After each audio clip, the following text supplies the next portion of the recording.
이스라엘 탈피오트의 비밀이라는 책이 있습니다.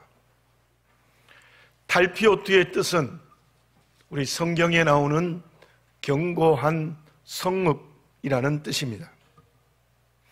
이스라엘이 1967년 6.1 전쟁에서 대군의 아랍 연합군을 격퇴시키는 데 대승리를 거두었습니다.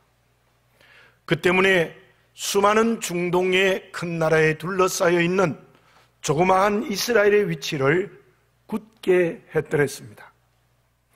그러나 1973년 욤 키프르 전쟁에서는 이집트와 시리아의 군대에 대참패를 하게 되는 것입니다.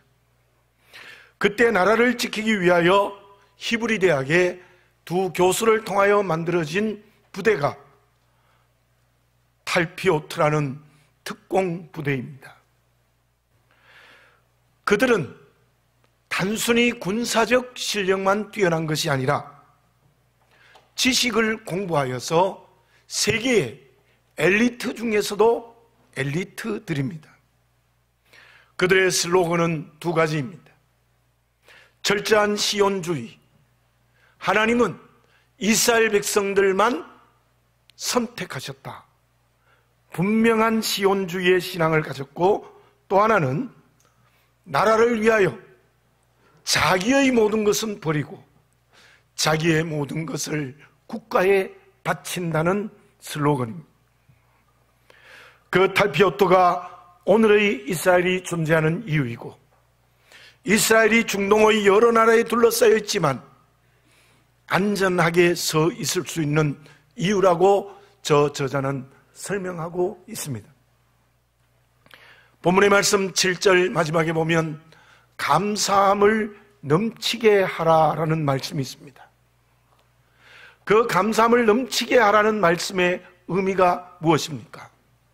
물론 이 넘친다는 말이 제방의 물이 제방을 넘어 흘러 넘친다는 뜻도 있고 그릇에 물이 흘러 넘친다는 뜻도 있지만, 그러나 원문의 정확한 뜻은 모두라는 뜻입니다. 전부라는 뜻입니다. 어떤 환경과 관계에서도 모두 감사하라, 전부 감사하라는 말씀이 감사함을 넘치게 하라는 원문의 의미입니다. 탈피오트의 비밀에 대해서 간단히 말씀드렸는데, 저는 저 책을 읽으면서 놀라기도 하고 감동하기도 했습니다. 고등학교를 졸업한 젊은 청년들이 열심히 공부하여 지식의 최고의 엘리트가 되고 군사적 훈련을 받아 세계의 가장 훌륭한 특공부대가 되어 나라를 지키는데 자기는 없습니다. 전부를 이스라엘 나라를 위하여 바칩니다. 믿음을 가지고 살아가는 저와 여러분, 하나님의 자녀로서 그렇게 되어졌으면 좋겠습니다. 특히 오늘 감사 예배를 드리면서 하나님 앞에서 영적인 견고한 산성이 되어졌으면 좋겠어요. 주님을 위하여 나의 전부가 버려질 수 있겠습니까?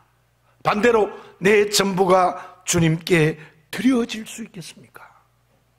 그렇다면 그때 어떤 환경과 관계에서도 모두 전부를 감사드릴 수 있고, 우리말의 번역처럼 감사함을 넘치게 할 수 있다는 말입니다. 올해 상반기는 모두가 다 어려운 환경을 지나왔습니다. 그로 인하여 관계 또한 쉽지 않았습니다.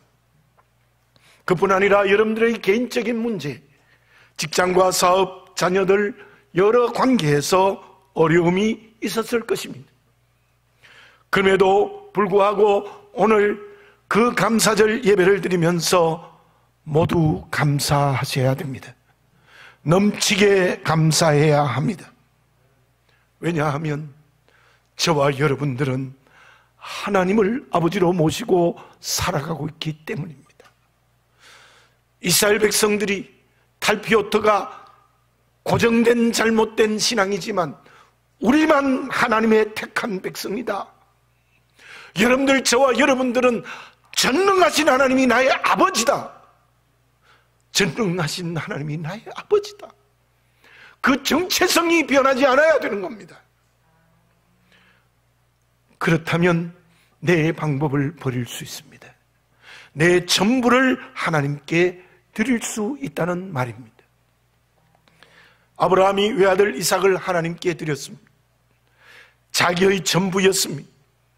그 아브라함이야말로 자기의 전부를 드리는 하나님께 감사의 제사를 드리는 사람이었고, 그 아브라함을 닮아야 하는 저희들이고, 그 아브라함이 우리의 믿음의 조상입니다. 가인은 자기의 전부를 드리지 않았습니다. 그러므로 그는 감사의 제사도 되지 못했습니다. 하나님은 그 제사를 받지 않으셨습니다. 우리가 너무나 잘 아는 데살로니가전서 5장 18절을 다시 한번 되뇌어 봅니다. 범사에 감사하라. 이것이 그리스도 예수 안에서 너희를 향하신 하나님의 뜻이니라. 사랑하는 교우 여러분, 그리스도인의 정체성을 더욱 분명히 합시다. 달피오트의 시온주의보다 더 강하게 하나님은 나의 아버지시고 나는 그의 자녀입니다.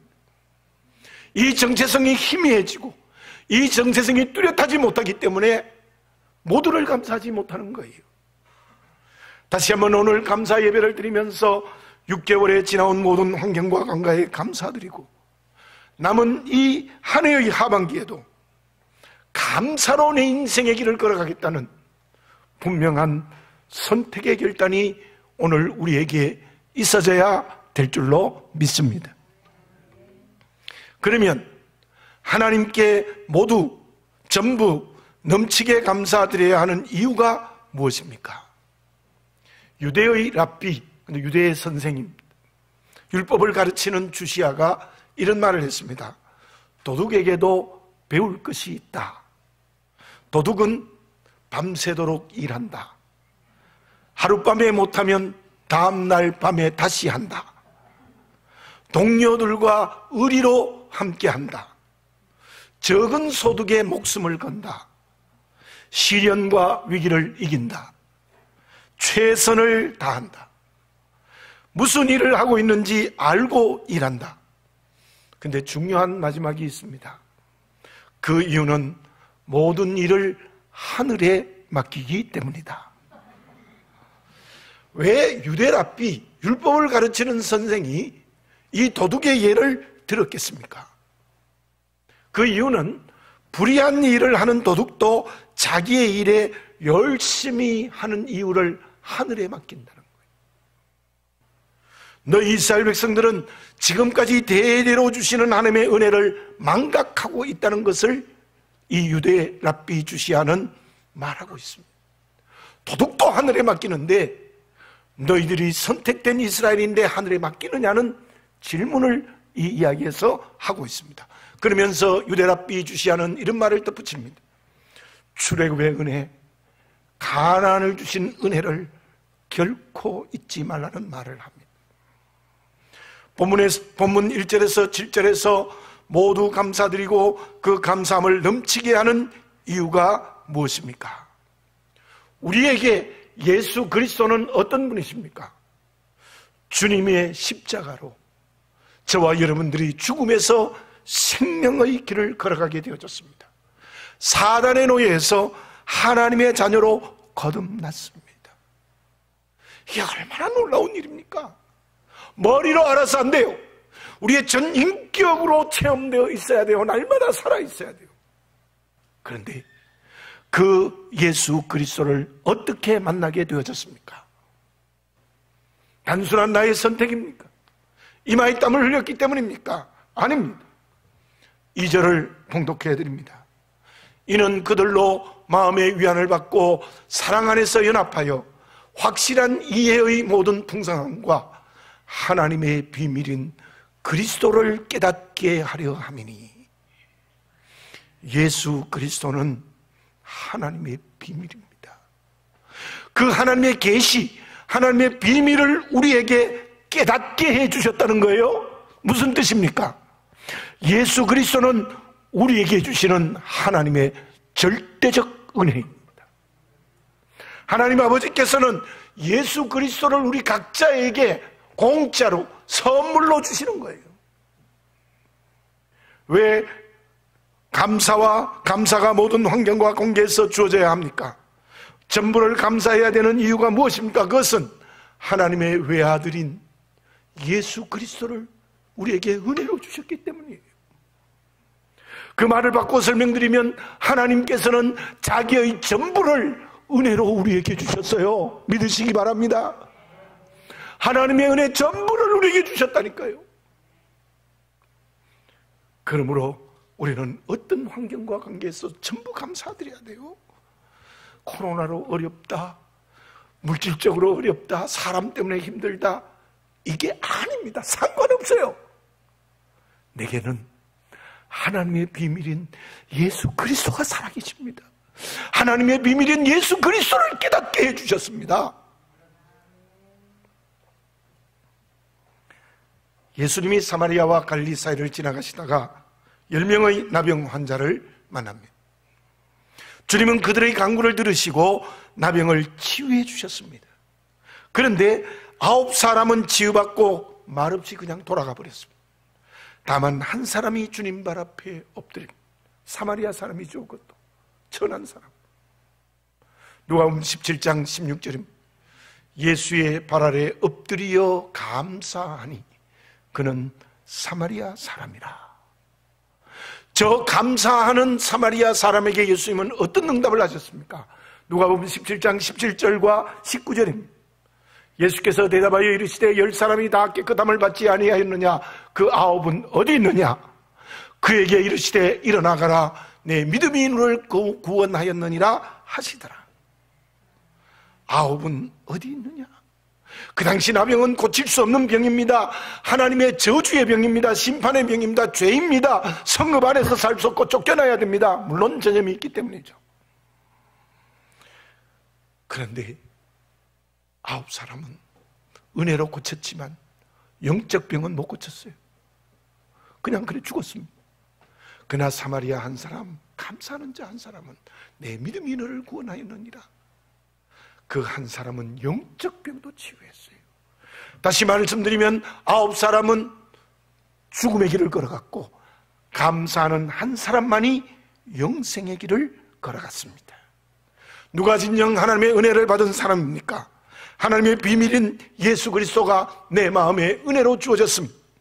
우리는 그 은혜 앞에서 모두 전부 감사드려야 합니다. 감사가 넘쳐야 합니다. 그런데 그 은혜가 공짜로 주어진 것이지만 우리의 응답이 필요합니다. 응답이 없으면 안 돼요. 그 응답이 무엇입니까? 5절을 봉독해 드립니다. 이는 내가 육신으로 떠나 있으나 심령으로는 너희와 함께 있어 너희가 질서 있게 행함과 그리스도를 믿는 너희 믿음이 굳건한 것을 기쁘게 봄이라. 6절 7절을 다시 봉독해 드립니다. 그러므로 너희가 그리스도 예수를 주로 받았으니 그 안에서 행하되 그 안에 뿌리를 박으며 세움을 받아 교훈을 받은 대로 믿음에 굳게 서서 감사함을 넘치게 하라. 여러분, 믿음에 굳게 서는 것과 감사가 넘치는 것은 함께 짝입니다. 믿음에 굳게 선 것만이 아니에요. 감사함을 넘치게 하는 것만도 아니에요. 믿음에 굳게 서면 감사함을 넘치게 합니다. 감사함을 넘치게 하는 사람이 믿음에 굳게 선 사람입니다. 그런데 거기에 굳게 선다는 것은 나무의 뿌리가 깊숙이 땅속에 내려서 흔들리지 않는 상태입니다. 태풍이 불어도 넘어지지 않습니다. 폭우 하나도 쓰러지지 않습니다. 그러한 믿음이 있어야 합니다. 하나님이 예수 그리스도를 은혜로 주시는데 그 은혜를 받아들이는 믿음이 우리에게 있을 때, 굳게 있을 때에 어떤 환경과 관계에서도 흔들리지 않는 굳게 선 믿음의 그릇이 되게 된다는 사실입니다. 조금만 어려우면 하나님을 원망합니다. 환경과 관계에 힘이 들면 불평합니다. 왜 그렇습니까? 은혜를 받아들이는 굳건한 믿음이 없기 때문입니다. 바울의 고백이 무엇입니까? 고린도전서 15장 10절을 봉독해 드립니다. 그러나 내가 나된 것은 하나님의 은혜로 된 것이니 내게 주신 그의 은혜가 헛되지 아니하여 내가 모든 사도보다 더 많이 수고하였으나 내가 한 것이 아니요 오직 나와 함께 하신 하나님의 은혜로라. 나의 나 된 것은 하나님의 은혜로 됐습니다. 믿음의 고백입니다. 그 은혜가 헛되지 아니하여 내가 온갖 고난의 길을 걸으며 사명의 길을 걸어가도 그것은 내가 한 것이 아니요 하나님의 은혜로 한 것입니다. 바울은 범사에 감사합니다. 감옥에 집어넣어도 감사합니다. 광풍이 불어 배가 뒤집혀도 감사합니다. 태장을 맞아도 감사합니다. 가족이 없고 동역자가 배신해도 감사합니다. 환경과 관계가 문제가 아니에요. 바울에게는 예수 그리스도 안에 있다는 분명한 정체성이 있기 때문에 그는 은혜를 받아들이는 믿음으로 언제나 감사할 수 있었습니다. 코로나19 때문에 어렵습니다. 더구나 몇 교회의 확진이 계속 나오면서 우리는 온갖 비난의 말을 듣습니다. 개인의 고난도 있을 수 있습니다. 그 가운데 올해 상반기를 지나고 하반기 첫 주일 하나님 앞에 감사 예배를 드리고 있습니다. 어떤 환경과 관계, 바울처럼 사명의 길을 걸어갈 때도 모두 감사드립시다. 넘치게 감사합시다. 그것이 진짜 그리스도인입니다. 그러면 하나님의 은혜를 믿음으로 모두 감사를 드릴 때 그 감사를 무엇이라고 말할 수 있고 그 감사에는 어떤 성격이 있습니까? 코로나19로 인하여 많은 식당이 문을 닫고 있습니다. 그런데 신기한 것은 이 와중에서도 문전성시를 이루는 식당들이 있습니다. 조사를 해보니 우리나라에 400여 개의 식당이 있고 그 식당의 이름을 백년가게라는 별명을 붙였습니다. 그런데 그 가게들이 가지고 있는 중요한 공통성은 대부분이 대를 이어서 대대로 운영하는 곳입니다. 그리고 그들에게 비슷한 특징이 있습니다. 요즘 무슨 말을 합니까? 식당이 5년을 버티기 어렵대요. 대개 5년 전에 문 닫는데요.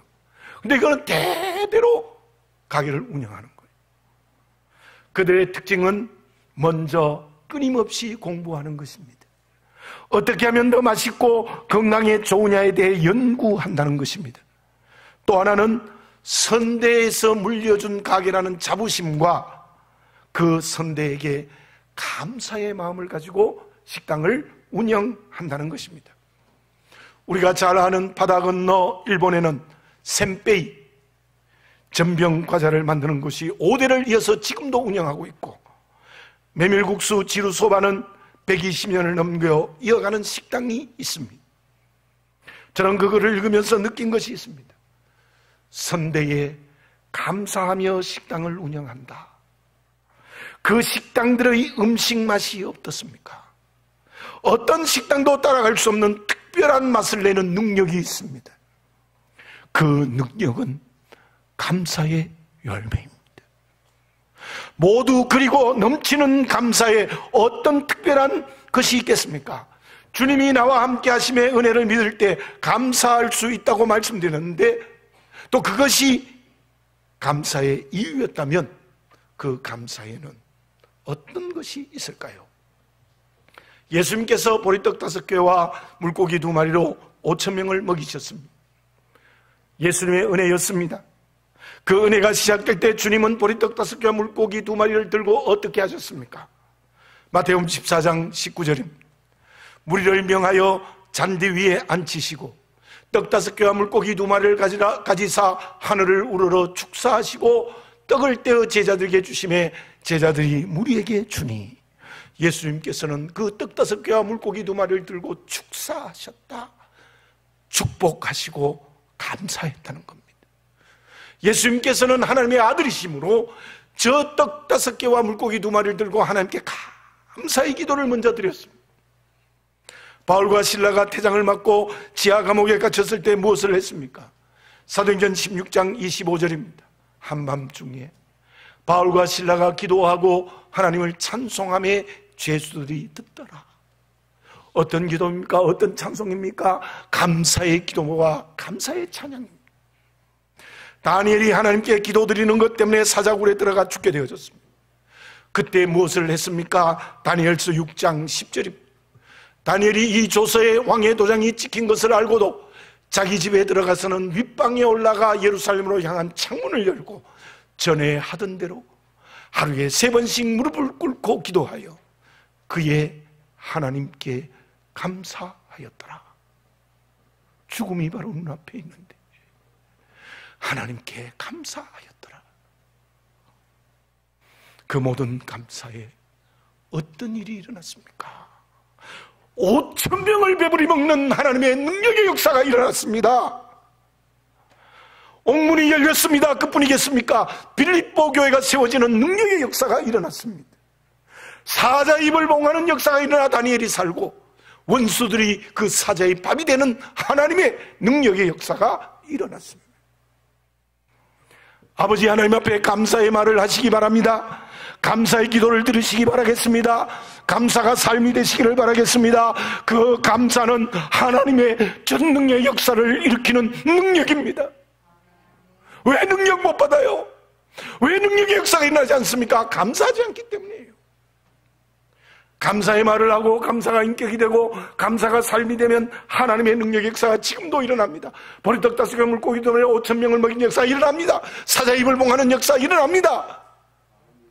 지진이 일어나서 쇠사슬이 벗겨지는 역사가 일어나고 그곳에 교회가 세워지는 역사가 일어날 줄 믿습니다. 하나님의 은혜는 능력입니다. 그 은혜를 받아들이는 믿음은 하나님의 능력의 역사를 일으키게 합니다.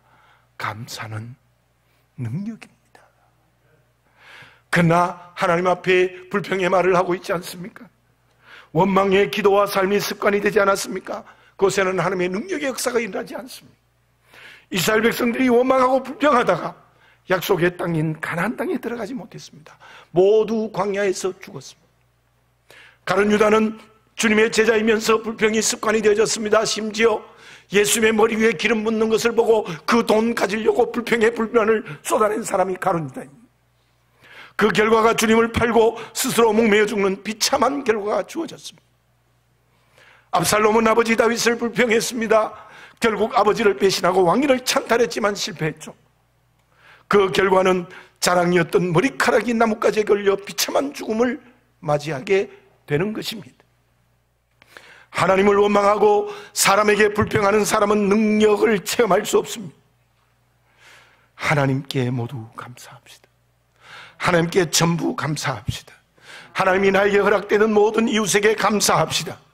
그 사람에게는 성령이 주시는 놀라운 능력을 오늘도 날마다 경험하게 될 줄로 믿습니다.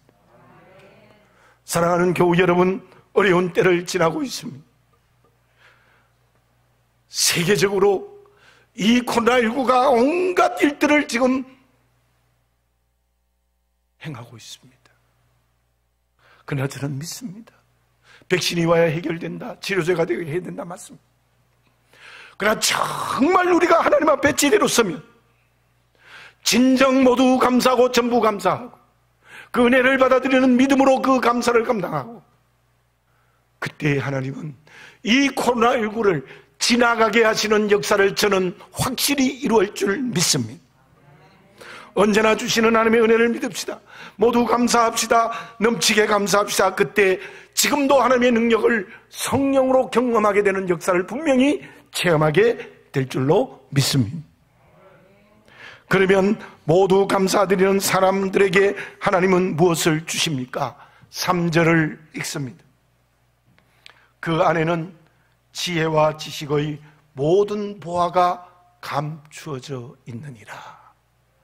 우리 주 예수 그리스도를 그 은혜를 믿음으로 내가 마음에 받아들이고 내 안에 주님이 살아계시고 내 인격이 예수님이시고 내 삶이 예수님의 뜻대로 살아가면 그 주님께는 지혜와 지식의 모든 보화가 있습니다. 모두 감사하는 사람에게 지혜를 주십니다. 지식을 주십니다. 지혜는 하나님의 뜻이 무엇인가를 알고 실천하는 사람이고 지식은 복음의 비밀을 알아 그 비밀을 증거하는 전도자입니다. 그 사람이 아버지 되시는 하나님께서 기뻐하십니다. 다윗처럼 하나님의 마음에 맞는 합당한 사람이 되어집니다. 왜 전능하신 하나님, 모든 것을 가진 자녀 하나님, 창조주 하나님께서 우리에게 하늘과 땅의 기업의 역사를 주시지 않겠습니까? 오늘 감사절 예배를 드리면서 하나님 앞에 정직하게 서는 그리스도인이 됩시다. 그 정체성을 분명히 합시다. 그 사람은 누구입니까?